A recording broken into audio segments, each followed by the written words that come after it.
이것은 무엇을 의미하는 것일까요? 50배. 지금 이 순간 대한민국은 조용히 전쟁 중입니다. 그 전쟁에서 가장 먼저 쓰러지고 있는 사람이 누구인지 아는 분이 몇 분이나 될까요? 당신 부모님입니다.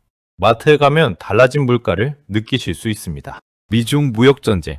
언론에서는 강대국의 패권 싸움이라고 합니다. 반도체 공급망 싸움이라고 합니다. 그런데 오늘 저는 그 전쟁이 지금 이 순간 여러분과 부모님의 통장에서 돈을 조용히 빼가고 있다는 걸 보여드리겠습니다. 그리고 영상 중간에 반드시 말씀드릴 게 있습니다. 미중이 합의했다는 뉴스를 보고 안도했다면 그게 오히려 더 위험한 이유.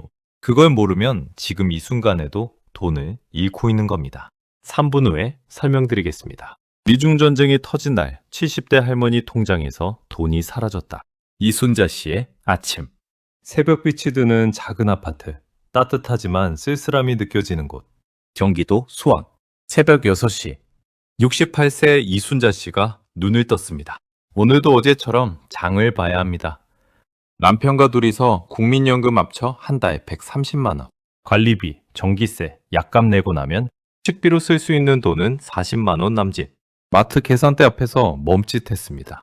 대파 한 단, 두부 한 모, 달걀 한 판. 영수증을 받아들고 숫자를 다시 봤습니다.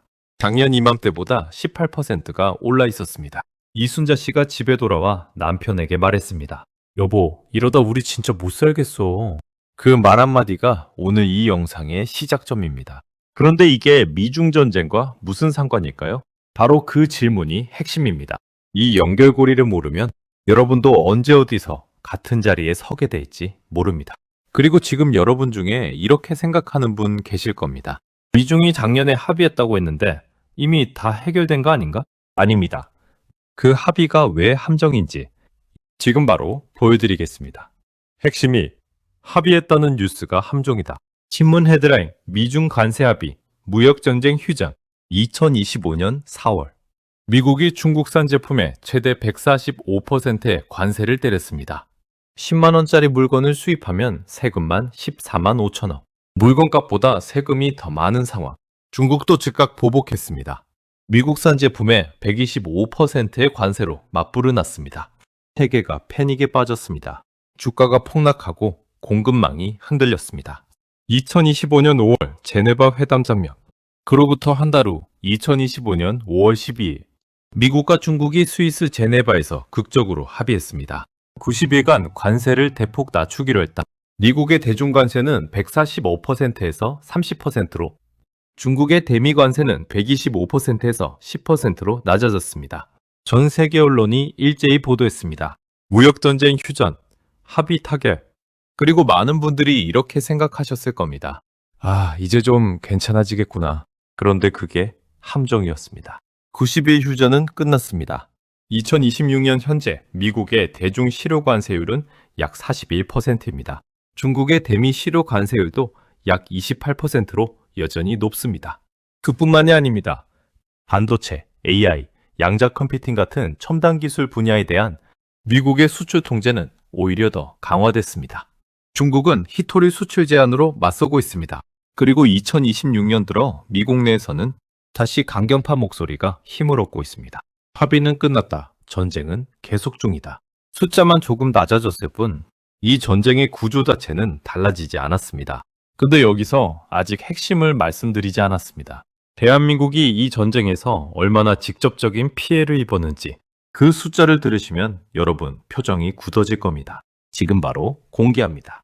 핵심이 총알은 두 나라 사이를 관통한다. 세계지도 미국, 중국 사이에 대한민국이 위치.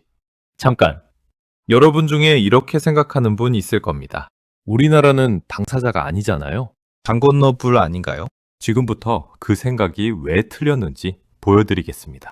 대한민국은 수출로 먹고 사는 나라입니다. GDP 대비 수출 비중이 약 40%. 그 수출의 최대 파트너는 중국, 두 번째는 미국. 우리 수출의 35에서 40%가 이 두 나라를 향합니다. 두 나라가 서로 총을 쏘기 시작하면 그 총알은 반드시 그 사이에 서 있는 나라를 관통합니다. 대한민국이 바로 그 자리에 있는 겁니다. 여기서 핵심 데이터. 한미 FTA 덕분에 한국의 대미 실효 관세율은 0.2%였습니다. 그런데 2025년 무역전쟁 이후 그 수치가 12.3%로 치솟았습니다. 0.2%에서 12.3%, 무려 50배가 넘는 폭등입니다. 미래에셋증권은 이 수치를 근거로 한국이 무역전쟁의 최대 피해국이라고 평가했습니다. 자동차 산업이 특히 직격탄을 맞았습니다. 현대차, 기아가 미국 시장에 내보내는 차값이 순식간에 올라갔습니다. 중국산 중간재 부품을 쓰는 한국 제조업체들도 이중으로 타격을 입었습니다. 기업들이 비용을 줄이기 시작했습니다. 그리고 비용을 줄이는 가장 빠른 방법은 사람을 줄이는 겁니다. 그런데 왜 하필 그 피해가 고령층에게 집중될까요? 젊은 사람도 힘들고 중년도 힘들고 다 힘든데 왜 70대 할머니 통장에서만 유독 돈이 빠져나가는 걸까요? 그 이유가 정말 충격적입니다. 지금 바로 말씀드리겠습니다. 핵심 3. 왜 고령층이 2배로 맞는가? 연령대별 소비구조 인포그래픽. 물가가 오를 때 피해는 모든 사람에게 동등하게 오지 않습니다. 한국 가계 소비 지출 구조를 보면 65세 이상 고령 가구의 식료품 소비 비중은 전체의 약 28에서 32%입니다. 30대 가구는 그 비중이 약 15%입니다. 2배입니다. 젊은 세대는 물가가 오르면 줄일 곳이 있습니다. 스트리밍 구독을 끊고 외식을 줄이고 여행을 미룰 수 있습니다. 그런데 고령층은 다릅니다. 밥을 안 먹을 수는 없습니다. 약을 안 살 수는 없습니다. 병원을 안 갈 수는 없습니다. 줄일 수 있는 여지가 없습니다. 물가 1% 오를 때 고령층이 느끼는 충격은 젊은 층의 2배. 여기다 또 하나의 폭탄이 더해집니다. 일자리입니다. 기업들이 구조조정할 때 가장 먼저 내보내는 사람, 60세 이상 고령 근로자입니다. 이분들이 나가면 어디로 갑니까? 현실적으로 재취업은 쉽지 않습니다. 잡히는 일자리는 대부분 경비, 청소, 단순 노무직. 평균 임금이 이전의 40% 수준으로 내려앉습니다. 이순자 씨 남편이 작년에 62세로 공구사직을 받은 건 개인의 불운이 아닙니다. 구조적 흐름입니다. 그런데 여기서 이야기가 한 겹 더 깊어집니다. 물가, 일자리 외에도 미중 무역전쟁이 고령층 통장을 공격하는 경로가 여러분이 상상도 못한 곳에 하나 더 있습니다. 그게 바로 환율입니다. 지금 바로 설명드리겠습니다. 핵심사, 3중 폭탄의 연쇄작동, 도미노 쓰러지는 장면. 각 도미노의 관세, 환율, 물가금리, 라벨. 미중 무역전쟁이 고령층 통장을 공격하는 경로는 단순하지 않습니다. 세 개의 폭탄이 연쇄적으로 작동합니다. 첫 번째 폭탄, 환율. 무역전쟁으로 글로벌 불안감이 커지면 투자자들은 위험 자산을 팔고 달러를 삽니다. 달러 강세, 원화 약세, 원달러 환율이 올라갑니다. 환율이 오르면 우리가 수입하는 모든 것이 비싸집니다. 에너지, 식량, 원자재, 의약품. 우리나라는 식량자 급률이 50%에도 못 미칩니다. 밀, 콩, 옥수수의 대부분을 수입합니다. 환율이 오르면 그게 고스란히 식탁 물가가 됩니다. 이순자 씨가 마트에서 받아든 영수증의 숫자가 바로 그 환율의 결과입니다. 두 번째 폭탄, 공급망 재편, 비용. 기업들이 중국 의존도를 줄이고 베트남, 인도, 멕시코로 공급망을 옮기고 있습니다. 이 과정에서 엄청난 비용이 발생합니다. 그 비용은 결국 소비자 가격에 반영됩니다. 마트에서 사는 생활용품, 의약품 가격이 오르는 이유가 여기 있습니다. 세 번째 폭탄, 고금리 유지. 물가가 오르면 한국은행이 금리를 쉽게 못 내립니다. 금리를 못 내리면 가계대출 이자 부담이 계속 유지됩니다. 대한민국 가계부채는 GDP의 100%를 넘습니다. 그 이자를 매달 내야 하는 수백만 가구에게 고금리는 생존의 문제입니다. 물가, 일자리, 환율, 금리, 유지. 이 네 가지가 동시에 터지고 있습니다. 이 네 가지가 한꺼번에 작동할 때 가장 먼저 쓰러지는 사람이 누구입니까? 저축이 없으면서 고정 수입도 없는 사람. 자산은 집 한 채뿐인데 현금 흐름이 없는 사람. 재취업이 어려운 나이의 사람. 지금 대한민국 600만 이상의 고령층 빈곤위기 가구가 이 조건에 정확히 해당합니다. 잠깐, 여기까지 들으면서 이렇게 생각하시는 분 있을 겁니다. 그래서 앞으로 더 나빠질까요? 나아질까요? 저는 이 질문에 세 가지 시나리오로 정직하게 답해드리겠습니다. 그 전에 이 상황의 진짜 원인이 뭔지 먼저 말씀드려야 합니다. 왜냐하면 원인을 알아야 시나리오가 이해되니까요. 핵심 5. 진짜 이유. 60년 체제의 균열. 1945년 이후 세계 무역 체제 흐름. 인포그래픽. 언론은 이 전쟁을 관세 싸움, 반도체 패권 경쟁이라고 사면합니다. 다 맞는 말입니다. 근데 진짜 이유는 그것보다 훨씬 깊은 곳에 있습니다.